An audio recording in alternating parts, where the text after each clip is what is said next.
Gaueko 11 puntuan,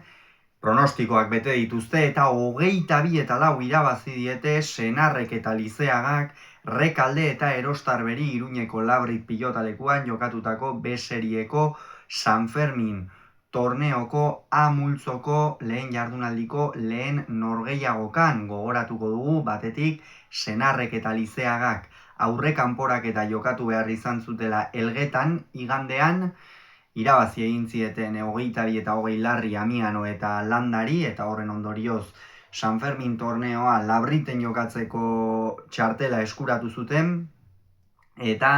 bestetik berriz Rekaldek eta Erostarbek gaurkoa zuten lehen norgehiagoka, gainera Xabi Rekalde Beña eta Pezetxea Goizuetako aurrelariaren ordez sartu da. Aurreko orain 2 aste altsasun bizepsean arazoak izan zituen. Horren ondorioz zalantza zen ea San Ferminetan jokatzeko moduan izango zen ala ez. Ostiralean Donostiako Atano 3. pilotalekuan Diego Álvarez de Arkaia kazetariak ETB-rako egin zion elkarrizketan esan zuen, behar bada izango zela, etzela izango, hurrengo egunean proba bat egin behar zuela bai masajistarenean edo fisioarenean eta baita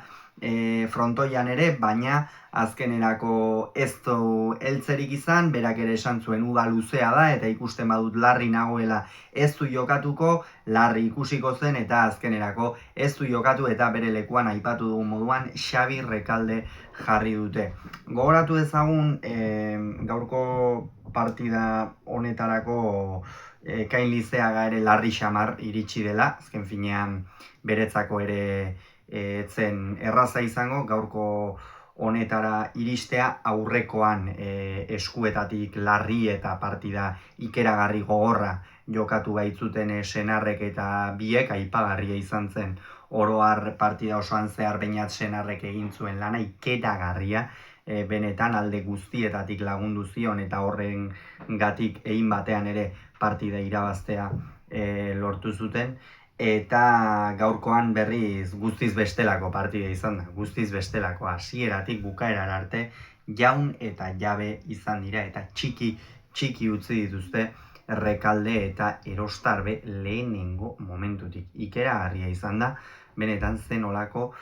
ahala erakutsi duten bai Senarrek eta baita Lizeagak ere. Lizeaga jada partida hasieratik erakutsi du, eskuetatik ongi zegoela, eskuetan jada ez zuela inolako arazorik, eta aurrean Beñat Senarrek beste behin ere erakustaldia eman du. Larun batean Logroñoko Adarragan, hori etzen telebista zemana izan eta ondorioz ez genuen ikusterik izan, baina Logroñoko Adarragan sekulako pasara jaso zuten kasu honetan, baina hurrengo egunean errekuperatu, Elgetan partida bikaina jokatu zuen, oso partida ona jokatu zuen Beñat Senarrek Elgetan, eta horren ondorioz horrek aipatu dugun moduan bide eman die gaur Iruñeko Labrit pilotalekuan jokatzeko. Eta hasieratik asmatzen eta erabat txiki utzi dituzte Rekalde eta Erostarbe, atzean Lizeaga askoz gehiago izan da, gainera hasieran urdinak galtzaile hasi dira, lehenengo 4 tantoak galduak izan dira, horrekin ere pixkanaka konfiantza galtzen joan dira Rekalde eta Erostarbe, eta 12-1 aurreratu dira, 12-1, ordurako Lizeaga atzean nagusi zen, aurrean Senarrek oso ongi jokatu dio Rekalderi oroar eta Rekalde ezinean aritu da, baina aipatu behar da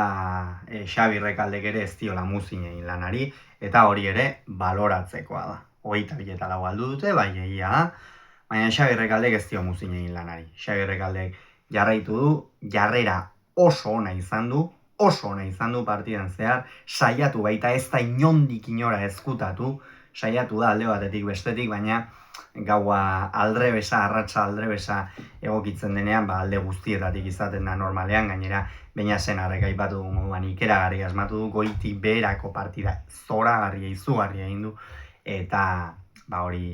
islatu egin da kantxan, eta Kain Lizeaga ere bermea emanez ikusi dugu, gainera agintzen, Xabi Erostarberi pilota asko zazpitik atzera jotzera behartzen, eta oroar partida erosoa izan dute, 18-2 iritsi dira bigarren etenaldira, eta hor 23ko horretan, tantoa egin dute urdinek, eta Rekalderen jarrera zeharraio, gustatu zait, ez?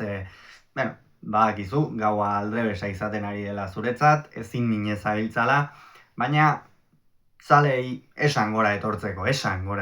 eta hori ongi dago, jarrera hori edukitzea profesionala da, badaki partida amaierara arte borrokatu behar duela, eta partida amaierara arte jendea ere hor egotea nahi du, eta benetan jarrera bikaina iruditu zait Xabi Rekalderena, batu dugu moduan naiz eta ez duten partida irabazterik izan gaurkoan, eta nortasun hori nolabait atera du bere horretan, baina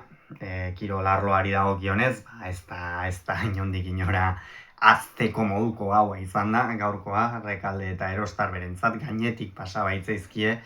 eta, 22-4 oso zaila ezinezkoa da Rekalde eta Erostar berentzat urrengo fasera sailkatzea, baina ze partida dituzte hauek,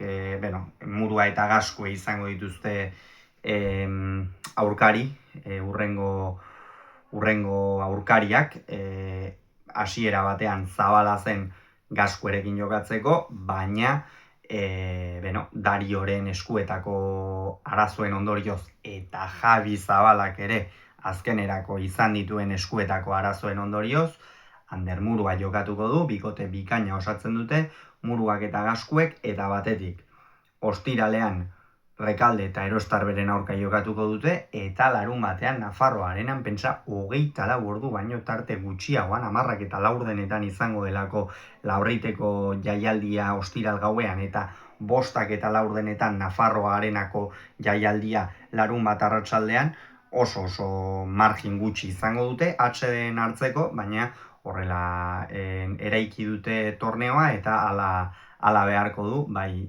Murua eta Gaskuerentzat, ez? Bi partidak,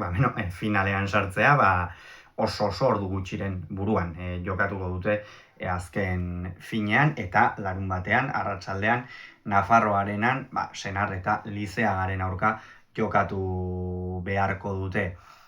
Ondoren, orain, Ezkurdia eta Gabirondo Jaka eta Maria Ezkurrenaren aurka maila nagusiko partida hastear izango da, jada ondoren honen analisia izango duzu, baina gogoratu honekin amaitzeko, Senarrek eta Lizeak 22, Rekaldek eta Erostarbek 4 Iruñan.